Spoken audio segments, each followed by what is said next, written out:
मित्रांनो, कल्पना करा तुमच्या आयुष्यात असा एखादा व्यक्ती आहे जो तुमच्या यशाचा हेवा करतो, तुमच्या प्रत्येक कामात अडथळे निर्माण करतो, तुमच्या पाठीमागे तुमची बदनामी करतो आणि संधी मिळाली की तुम्हाला खाली खेचण्याचा प्रयत्न करतो. अशा व्यक्तीला आपण शत्रू म्हणतो. पण प्रश्न असा आहे की त्या शत्रूला हरवायचे कसे? शक्तीने, रागाने की भांडण करून? नाही मित्रांनो, कारण इतिहास सांगतो की फक्त शक्तिशाली माणूस जिंकत नाही, तर बुद्धिमान माणूस जिंकतो. आणि बुद्धिमत्तेची हीच कला आपल्याला शिकवतात महान आचार्य चाणक्य. आजच्या या व्हिडिओमध्ये आपण जाणून घेणार आहोत शत्रूला हरवण्यासाठी चाणक्यांचे 7 गुप्त डावपेच. हेच डावपेच इतके प्रभावी आहेत की त्यांचा वापर करून चाणक्यांनी संपूर्ण साम्राज्य उभे केले. डावपेच क्रमांक 1, शत्रूला कधीही तुमची कमजोरी दाखवू नका. मित्रांनो, चाणक्य म्हणतात, ज्याला तुमची कमजोरी माहीत आहे तो तुमच्यावर नियंत्रण ठेवू शकतो. आज अनेक लोक स्वतःच्या समस्या सर्वांसमोर सांगतात. कोणी आर्थिक अडचणी सांगतो, कोणी कौटुंबिक समस्या सांगतो, कोणी भावनिक कमजोरी उघड करतो. पण लक्षात ठेवा, शत्रू तुमच्या दुःखावर सहानुभूती दाखवेल, पण योग्य वेळ आल्यावर त्याच कमजोरीचा वापर तुमच्या विरुद्ध करेल. म्हणून तुमच्या भावना, योजना आणि कमजोरी प्रत्येकाला सांगू नका. जितके गूढ राहाल तितके सुरक्षित राहाल. डावपेच क्रमांक 2, शत्रूवर रागाने नाही तर बुद्धीने विजय मिळवा. मित्रांनो, बहुतेक लोक शत्रू दिसताच संतापतात, ते भावनिक होतात आणि भावनिक व्यक्ती नेहमी चुकीचे निर्णय घेते. चाणक्य सांगतात, राग हा बुद्धीचा सर्वात मोठा शत्रू आहे. जेव्हा शत्रू तुम्हाला चिडवतो तेव्हा तो तुमच्या भावना नियंत्रित करत असतो. पण जर तुम्ही शांत राहिलात तर नियंत्रण तुमच्या हातात राहते. लक्षात ठेवा, शत्रूला तुमचा राग पाहायचा असतो, पण तुमची शांतता त्याला सर्वात जास्त घाबरवते. डावपेच क्रमांक 3, शत्रूची माहिती गोळा करा. मित्रांनो, युद्ध सुरू होण्यापूर्वीच अर्धी लढाई जिंकली जाते ती फक्त माहितीमुळे. चाणक्य म्हणतात, जो शत्रूला ओळखतो तो अर्धे युद्ध आधीच जिंकतो. त्याच्या सवयी जाणून घ्या, त्याचे मित्र कोण आहेत ते पहा, त्याच्या ताकदी आणि कमजोरी समजून घ्या, त्याचे निर्णय कसे असतात हे निरीक्षण करा. कारण माहिती म्हणजे शक्ती आणि ज्याच्याकडे जास्त माहिती आहे तोच खरा विजेता असतो.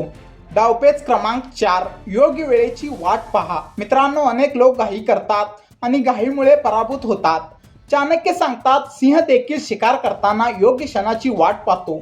जर वेळ तुमच्या बाजूने नसेल तर संयम ठेवा.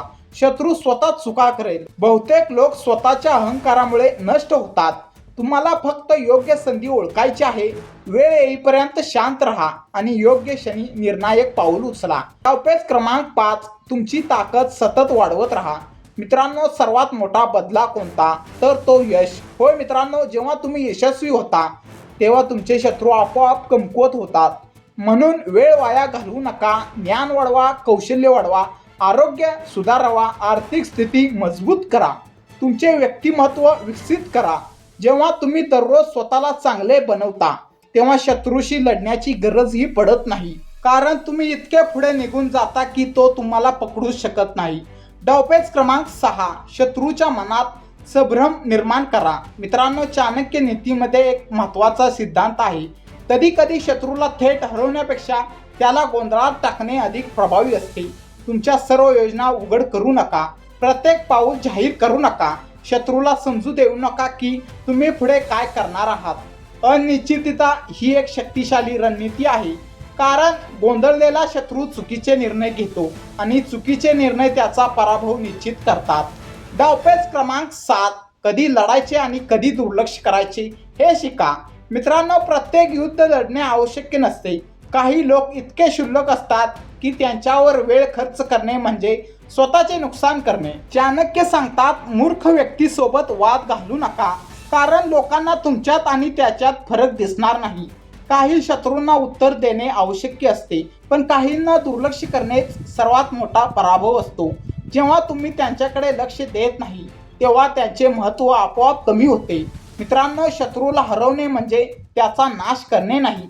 खरा विजय म्हणजे स्वतःला इतके मजबूत बनवणे की शत्रू तुमचे काही नुकसान करू शकणार नाही. चाणक्यांच्या या 7 गुप्त डावपेचांचा सारांश असा आहे की पहिला, तुमची कमजोरी लपवा. दुसरा, रागावर नियंत्रण ठेवा. तिसरा, शत्रूची माहिती मिळवा. चौथा, योग्य वेळेची वाट पहा. पाचवा, स्वतःची ताकद वाढवा. 6वा शत्रूला संभ्रमात ठेवा आणि 7वा कधी लढायचे आणि कधी दुर्लक्ष करायचे हे ओळखा. जर तुम्ही हे 7 नियम आयुष्यात लागू केले तर कोणताही शत्रू तुम्हाला सहज हरवू शकणार नाही. कारण खरी शक्ती हातात नसते, ती बुद्धीमध्ये असते. हा व्हिडिओ आवडला असेल तर लाईक करा, चॅनेलला सबस्क्राईब करा, बेल आयकॉन दाबायला विसरू नका. पुन्हा भेटू एका नवीन आणि प्रेरणादायी व्हिडिओमध्ये. धन्यवाद.